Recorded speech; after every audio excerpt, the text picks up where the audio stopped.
Bismillahirrahmanirrahim. Assalamualaikum warahmatullahi wabarakatuh. Perkenalkan, nama saya Ardian Saa. NIM saya A42121 159. Saya membacakan materi dari kelompok 4. Dasar-dasar filsafat pendidikan jasmani itu ada terbagi 4. 1. Pengertian filsafat. 2. Cabang filsafat. 3. Fungsi filsafat. 4. Aliran filsafat.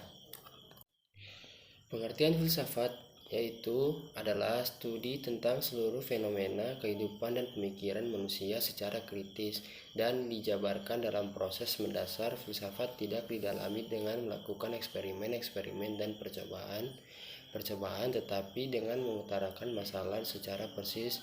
Solusi untuk itu memberikan argumentasi dengan alasan tepat untuk solusi tertentu. Cabang filsafat yaitu terbagi 4. Yang pertama, metafisika, mempelajari hakikat sesungguhnya dari sesuatu. Yang kedua, epistemologi, mempelajari hakikat dan teori dari pengetahuan dan kekuasaannya. Yang ketiga, aksiologi, mempelajari nilai atau realitas termasuk etika dan estetika. Yang keempat, logika, penalaran eksperimental dan pemecahan masalah yang mengarah pada pemikiran yang akurat. Fungsi filsafat yaitu usaha untuk menjelaskan suatu pengetahuan secara sistematis dan komprehensif ke dalam bentuk hubungan-hubungan yang berarti dan bermakna, yaitu terbagi 5. 1. Batas pemikiran. 2. Menganalisis dan menilai. 3. Merangsang keingintahuan intelektual. 4. Mengapa. Dan 5. Mengerti. Aliran filsafat itu ada terbagi 5. Yang pertama, idealisme, realisme, pragmatisme, naturalisme, dan eksistensialisme. Idealisme yaitu pemikiran yang menafsirkan peristiwa dan menciptakan kenyataan. Kebenaran dan nilai merupakan hal yang mutlak dan secara universal dibagi.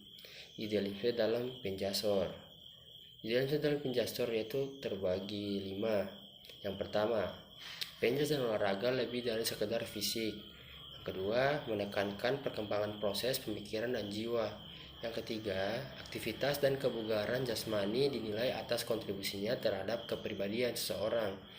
Yang keempat, guru adalah model peran, karakter, dan nilai. 5. Perkembangan diri ditekankan. Yang kedua, realisme, yaitu dunia fisik merupakan dunia yang sesungguhnya dan diatur oleh alam dan ilmu menghasilkan kebenaran.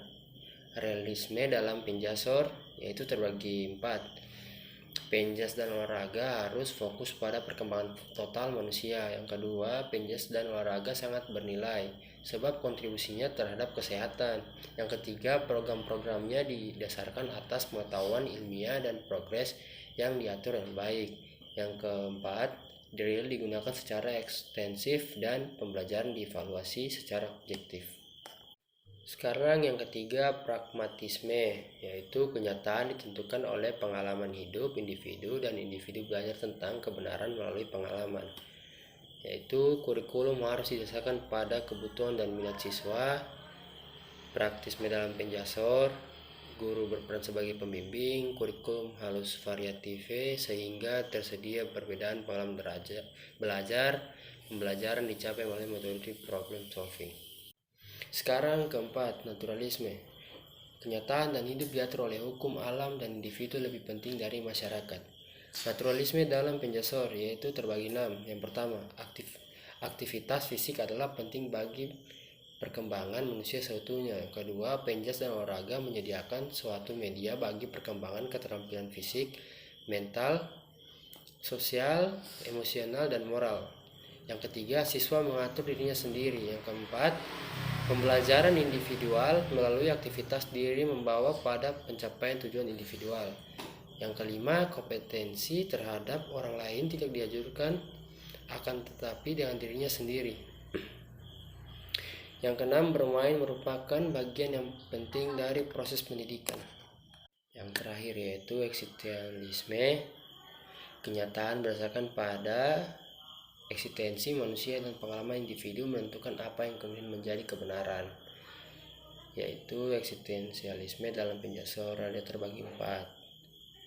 Salah satunya adalah setiap siswa bebas memilih berbagai aktivitas dalam kurikulum. Yang kedua, aktivitas individu menyediakan kesempatan bagi siswa untuk mengembangkan tanggung jawab dan kesadaran diri. Yang ketiga, peran guru sebagai konselor mengembangkan pemikiran reflektif. Dan keempat, mengkondisikan murid untuk membuat pilihan dan tanggung jawab atas apa yang dipilihnya.